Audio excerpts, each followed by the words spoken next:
these buildings would have been made out of timber or wattle and daub, so they all got washed away really quickly. So definitely don't imagine like an Atlantis under the sea.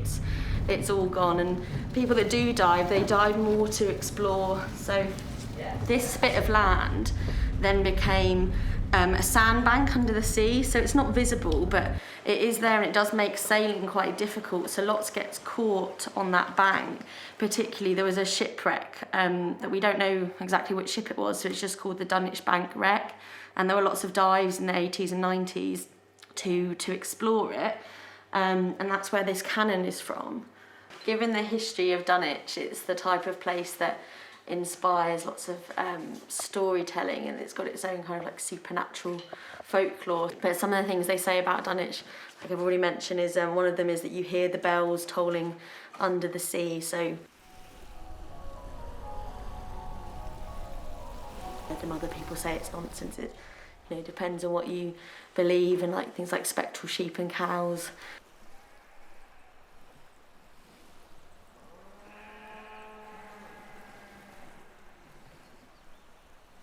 I think there's been I read online, there's a sighting of like an Elizabethan sailor boy on the beach, and kind of disembodied footsteps walking along the cliff top.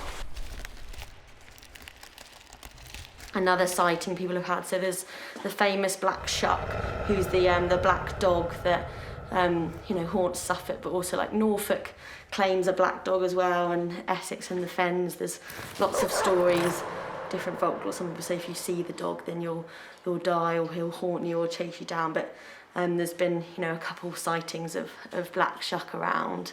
As Beth says, we get a lot of stories told. I've met people who've told me stories who are very basically kind of not the sort of people who you think would be fantasists. Say people who've been looking for family relatives.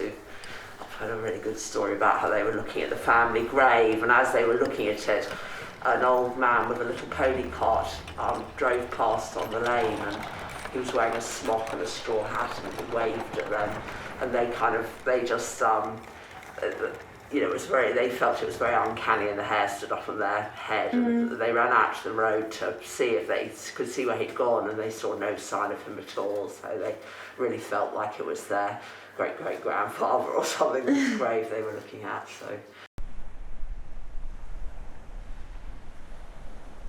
guys, what do we all think of Dunwich? I think it's a nice place.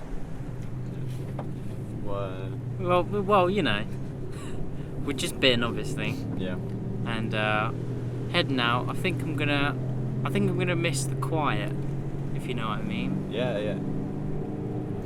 I have to say, Dunwich is sort of a place. It's very tranquil, and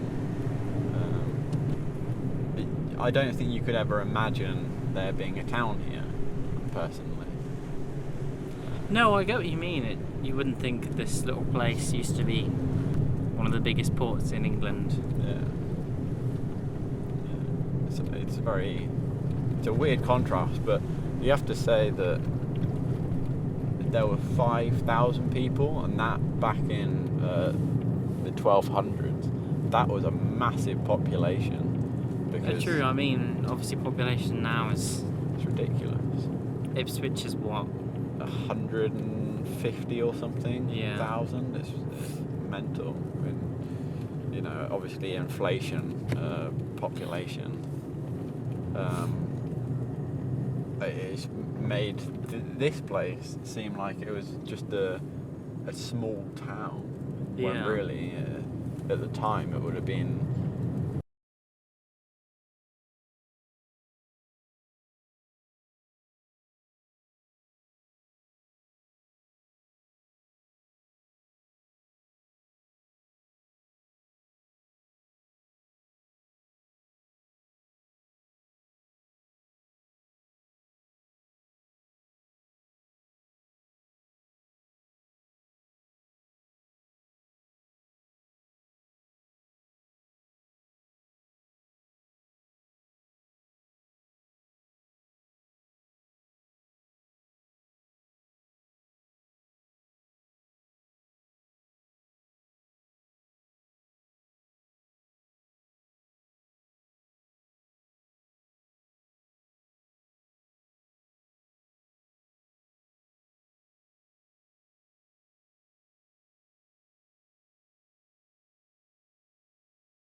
significant, but like people are excited to find things and they want to bring them into us and we can have a look. So this is some like hammered metal and possibly like the hull of a ship, and then this it's probably not that old, but it's just a bit of turned pottery.